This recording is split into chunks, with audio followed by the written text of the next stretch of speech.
जय जगन्नाथ सांग माने मु आपण मानक पई नहीं आसीछि चाउल खीरी 50 ग्राम खीरी चाउल नहीं 1 घंटा पर्यंत पानी रे भिजाई नेबा। पूर्वरु चाउल को मु भिजई थिली। चाउल भल भाबरे भिजी जाइछि।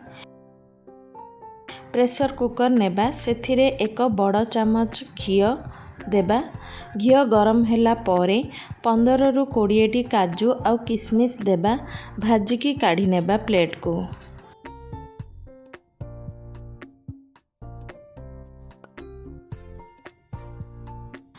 एक बड़ चामच घी देबा। घी गरम होला परे भिजई थिबा चाउल को देबा। घी रे भाजिबा।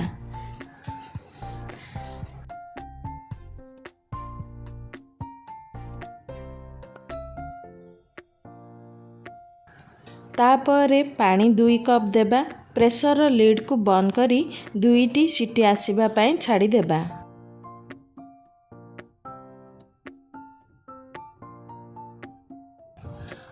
क्षीर हाफ लिटर बॉईल करी नेबा। देखंतु चाउल किपरि सिझी जाइछि। एही परी चामच रे बुलेइबा।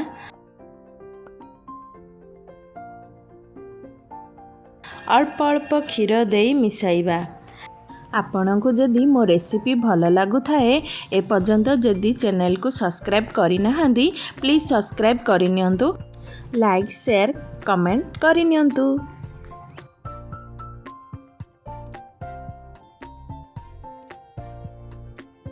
तापरे चाउल को क्षीर रे भल भाबरे सिझिबा को देबा।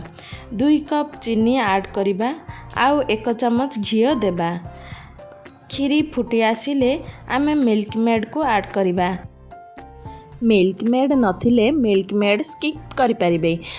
ता बदल रे आपण माने मिल्क पाउडर दे परिबे।